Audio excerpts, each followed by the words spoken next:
We are so triggered by money.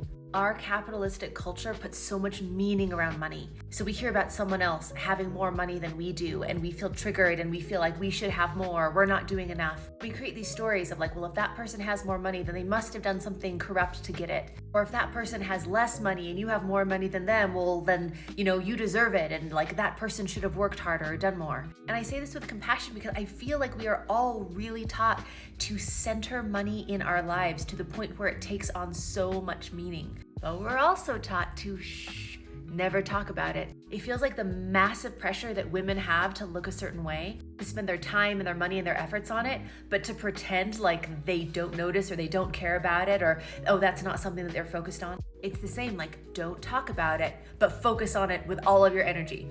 Welcome to part 14 of Deprogramming from Capitalism, where I share the insights and realizations in a whistleblower sort of way of my rise to becoming a self-made multimillionaire and why I decided to intentionally opt out.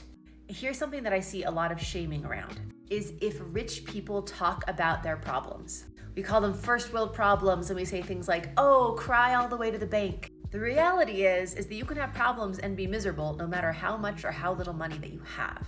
And I've been on both sides of this. And you know what? I would opt for rich people problems. It feels much less of a crisis to have a large tax bill than to not have enough money for food. And I have experienced both of those things. And although I believe that people should absolutely look at their privilege, here is the insidious undercurrent that I see around rich people being shamed for talking about what's hard about being rich. It reinforces this capitalistic fantasy that you don't actually have problems if you have enough money.